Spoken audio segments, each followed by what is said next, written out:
Reality. तो क्या आखिर जिस तरीके से हम रियलिटी को परसीव करते हैं, उसे देखते हैं, जानने की कोशिश करते हैं, वो वैसा है भी जो हमें दिखाई दे रहा है, या हमने बस एक पहले से प्रेडिक्शन कर लिया है, इमेजिनेशन कर लिया है और उस हिसाब से हम सोचते रहते हैं कि वैसी ही है रियलिटी और वैसे ही अनफोल्ड होना चाहिए चीज़ों को भी, क्योंकि आखिर हमारे हिसाब से सारे प्रिंसिपल्स तो हमको पता ही है।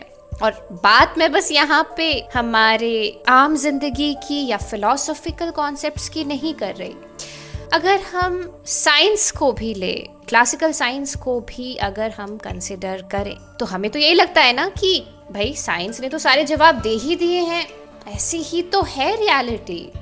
अरे कोई भी चीज़ जो यूनिवर्स में दिखाई दे रही है, उसकी मैक्सिमम स्पीड सबसे ज़्यादा जो अब तक इंसानों ने फाइंड आउट की है, वो तो स्पीड ऑफ लाइट ही हो सकती है। तो ऑलरेडी तो सारी चीज़ें, मैक्सिमम चीज़ें ऑलरेडी एक्सप्लोर्ड हो ही चुकी है। वी नो एवरीथिंग, तो why to question anything else then? We already know everything. But क्या हम सही में सब कुछ जानते हैं? असली सवाल यही पे आता है कि अगर हम सब कुछ जानते ही हैं, तो फिर क्यों अनप्रेडिक्टेबिलिटी एग्जिस्ट कर रही है? आखिर फिर क्यों रियल टाइम में ऐसी चीज़ें हो रही है जो आपने प्रेडिक्ट नहीं की थी फिर भी हो गई? तो यहीं से आज हम एंटर करने वाले हैं एक बहुत ही इंटरेस्टिंग कॉन्सेप्ट पे, एक इंटरेस्टिंग इवेंट पे, which is the merge of, एक तरीके से आप कह सकते हो, the bridge between science and philosophy, the edge जहाँ पे साइंस और फिलोसफी आके एक तरीके से मिंगल हो जाते हैं।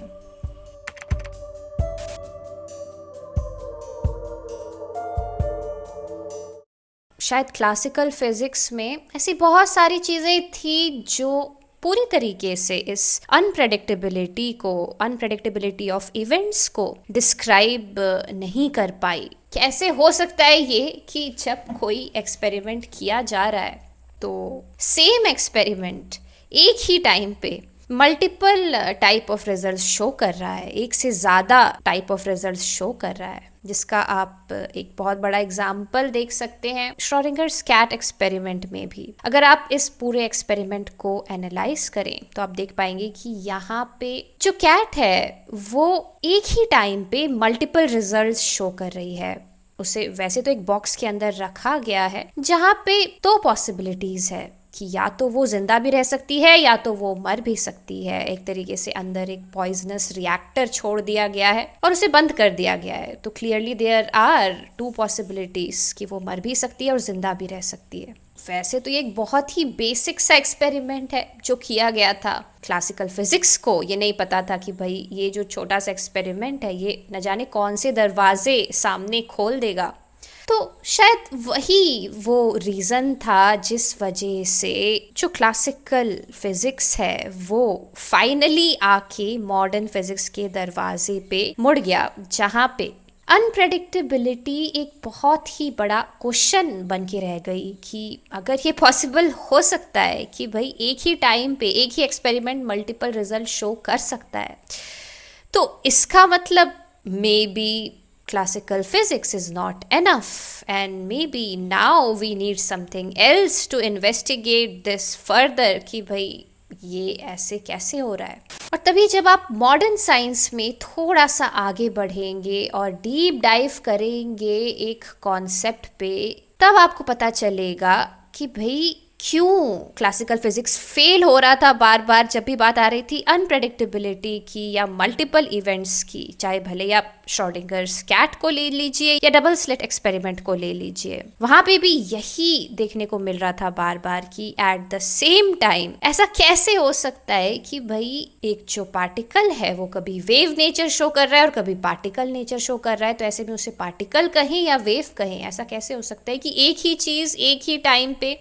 एक ही एक्सपेरिमेंट पे अलग अलग नतीजे शो कर रही है। तो यही से फिर आता है मॉडर्न साइंस का एक ऐसा कॉन्सेप्ट जिसने एक्चुअली मॉडर्न साइंस को हिला के रख दिया, जिस पे शोध करने की वजह से अभी रिसेंटली 2025 में नोबेल प्राइज़ भी मिला उसके रिस्पेक्टिव साइंटिस्ट को। मैं जिस फील्ड की बात कर रही हूँ वो है क्वांटम मैकेनिक्स, या आप इसे क्वांटम फिजिक्स भी कह सकते हैं।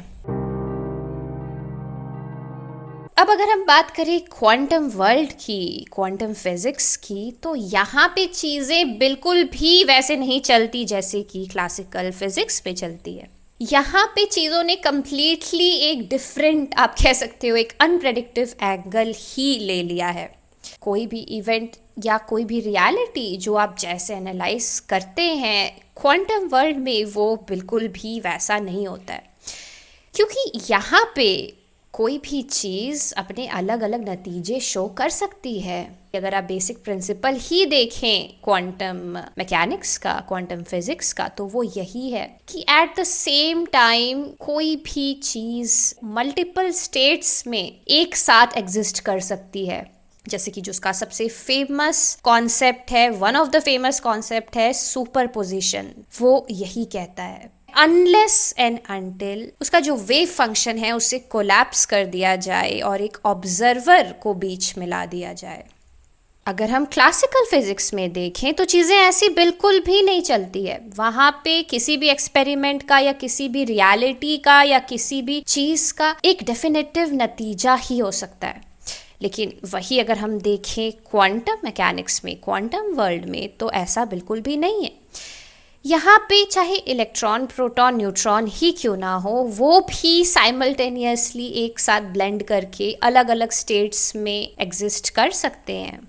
तो क्लासिकल फिजिक्स में जहाँ पे किसी भी एक्सपेरिमेंट को बस एक ही नज़रिए से देखा जा रहा था कि भाई ऑब्जेक्टिव रियलिटी है और चीज़ें अगर ऐसे होगी तो ऐसे ही होगी, लेकिन वहीं अगर हम बात करें क्वांटम मैकेनिक्स की तो यहाँ पे चीज़ें कम्प्लीटली सब्जेक्टिव हो जाती है। एक मेजर टर्न ले लेता है साइंस, जहाँ पे चीज़ें अब बस ऑब्जेक्टिव रियलिटी का हिस्सा नहीं रहती, बल्कि एक एक्स्ट्रा एंगल यहाँ पे हमें देखने को मिलता है, जहाँ पे ऑब्जर्वर को शामिल कर लिया जाता है हर एक एक्सपेरिमेंट में। इसीलिए चीज़ें सब्जेक्टिव हो जाती हैं। इसी से अब क्वांटम मैकेनिक्स आता है एक बहुत ही फेमस एक्सपेरिमेंट पे, जो एक्चुअली इस बात को बहुत ही अच्छे तरीके से एक्सप्लेन करता है, बहुत ही एक्यूरेटली एक्सप्लेन करता है कि कैसे एक ऑब्जर्वर का बस होना पूरे के पूरे नतीजों को ही बदल देता है। मैं बात कर रही हूँ विग्नर्स फ्रेंड एक्सपेरिमेंट की। विग्नर मान लीजिए कि एक इंसान है, एक लड़का है जो कि एक रूम है, ठीक है, जहाँ पे एक्सपेरिमेंट कंडक्ट किया जा रहा है, वहाँ उसके बाहर खड़ा हुआ है और अंदर जो है रूम के उसकी फ्रेंड है जो कि एक्सपेरिमेंट कर रही है। तो आइडियल जो क्लासिकल फिजिक्स है वो क्या कहेगा? वो ये कहेगा कि भाई अंदर जो भी XYZ एक्सपेरिमेंट चल रहा है हमको नहीं पता, वो लड़की जब उस एक्सपेरिमेंट को कर रही है और जो नतीजे आ रहे हैं वो ऑब्जेक्टिव है, यूनिवर्सल है। आइंस्टाइन के हिसाब से अगर देखें तो लोकैलिटी को फॉलो कर रहे हैं तो it will be objective for everyone, it can not be changed. तो क्लासिकल फिजिक्स के हिसाब से जब वो नतीजे आ जाएंगे उस पर्टिकुलर एक्सपेरिमेंट के और उसके बाद सपोज वो लड़की जो है कहीं पे नोट डाउन करके अपने नतीजे चली जाएगी, तो जो विग्नर है जो बाहर खड़ा है वो आएगा और जब उस पर्टिकुलर एक्सपेरिमेंट को उसी तरीके से कंडक्ट करेगा तो उसको भी वही नतीजे आने चाहिए। लेकिन नहीं, इस पूरी चीज़ को अगर हम क्वांटम एंगल के हिसाब से देखें और कंसिडर करें कि भाई ये क्वांटम एक्सपेरिमेंट चल रहा है और क्वांटम पार्टिकल्स जो हैं वो यहाँ पे इन्वॉल्व्ड हैं, तो नतीजे ऐसे बिल्कुल नहीं आएंगे। क्योंकि क्वांटम एक्सपेरिमेंट के हिसाब से अगर इस चीज़ को पूरा हम एनालाइज करें तो जब विग्नर अंदर जाएगा और उस पर्टिकुलर एक्सपेरिमेंट को उन्हीं स्टेप्स को फॉलो करके, एग्जैक्टली उन्हीं स्टेप्स को फॉलो करके परफॉर्म करेगा जो उसकी फ्रेंड ने किया, तो उसको नतीजे सेम नहीं मिलेंगे।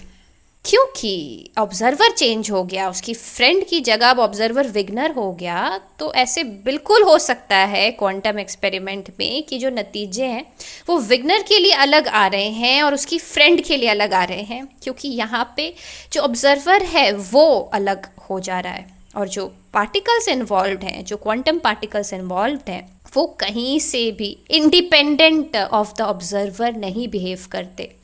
जो वेव फंक्शन है वो तब कोलैप्स होती है, तब अपने नतीजे दिखाती है, एक पर्टिकुलर डेफिनेटिव रिजल्ट दिखाती है जब एक पर्टिकुलर ऑब्जर्वर उसे ऑब्जर्व करता है। वही जब कोई दूसरा ऑब्जर्वर उसे ऑब्जर्व करने लगता है तो जो वेव फंक्शन है वो अलग तरीके से कोलैप्स होता है और अलग तरीके से डेफिनेटिव रिजल्ट दिखाती है। तो यहीं से फिर कहीं ना कहीं हमें ये पूरा अंदेशा मिलता है कि क्या फिर साइंस अलग है फिलॉसफी से।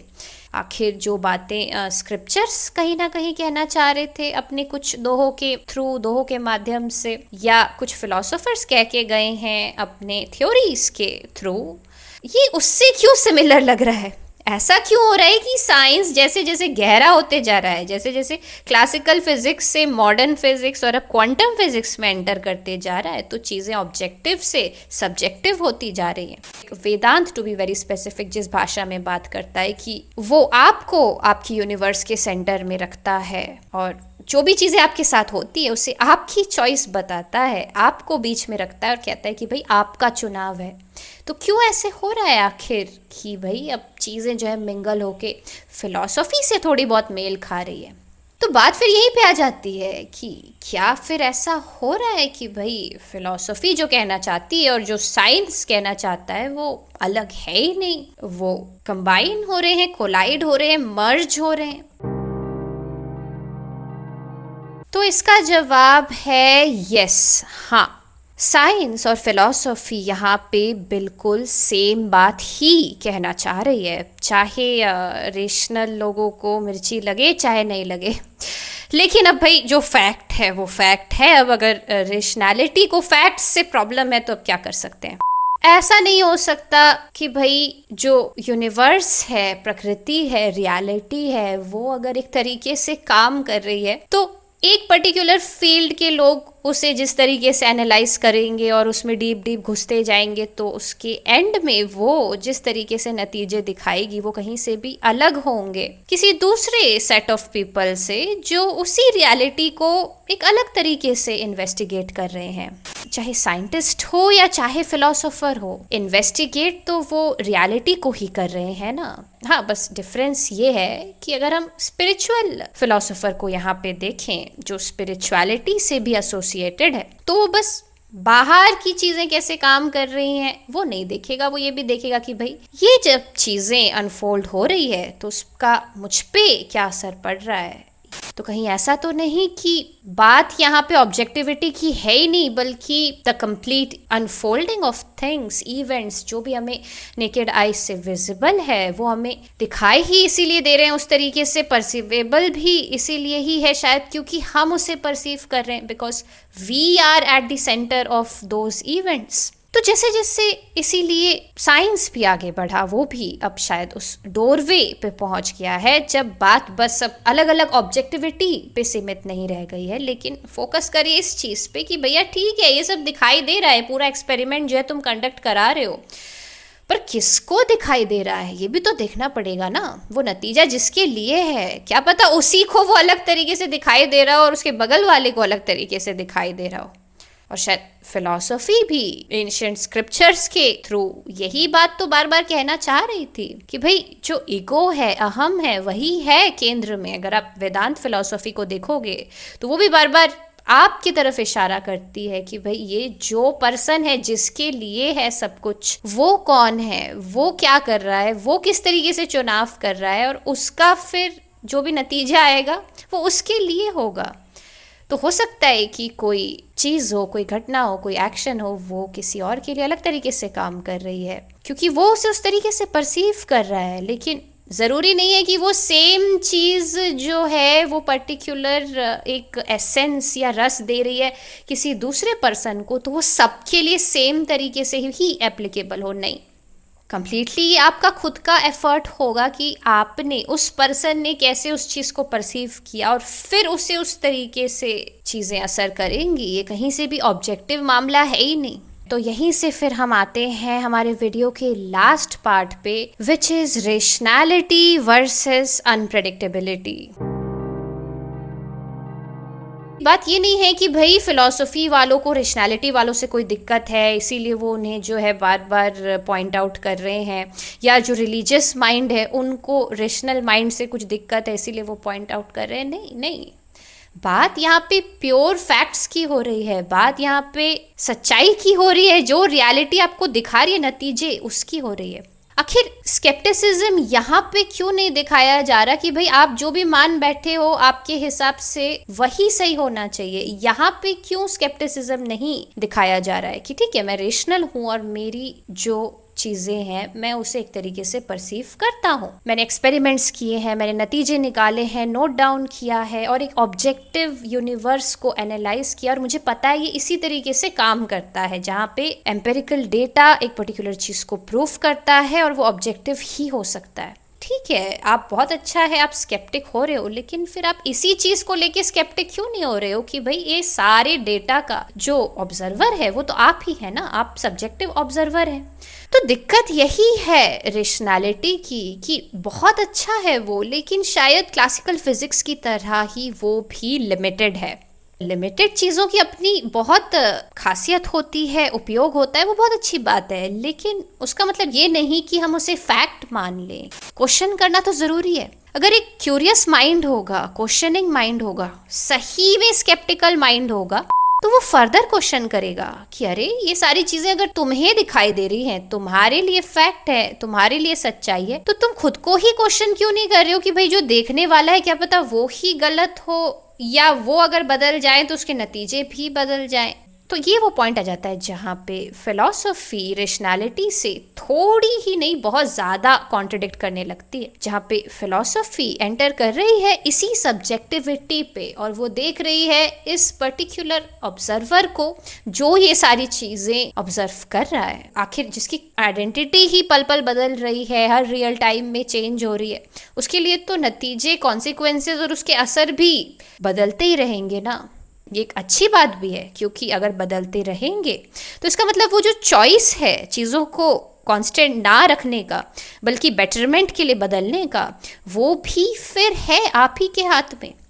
तो नार्सिसिज्म की अगर हम बात करें तो नार्सिस्टिक तो मुझे रेशनैलिटी ही लग रही है यहाँ पे कि भाई आप इतने नार्सिस्टिक हो कि आपने चीज़ों को एक डेफिनेटिव स्टेट दे दिया है, क्लासिकल फिजिक्स की तरह लोकेलिटी दे दी है, आप उसे फर्दर एक्सप्लोर ही नहीं कर रहे। क्या पता एक क्वांटम एक्सपेरिमेंट भी पॉसिबल हो, क्या पता क्वांटम इवेंट्स की तरह क्वांटम पैराडॉक्सेस जो चीज़ें कह रहे हैं क्या पता वो भी पॉसिबल हो। Why not explore it even more? Why to give a particular definitive definition to a particular event? Why? So that was it for this video guys. अगर आपने यहाँ तक वीडियो देखी है तो आपकी राय कमेंट सेक्शन में ज़रूर बताएं कि आप इन सारे कॉन्सेप्ट्स को लेके क्या सोचते हैं, क्या आप डेफिनेटिव हैं या आप और एक्सप्लोर करना चाहते हैं।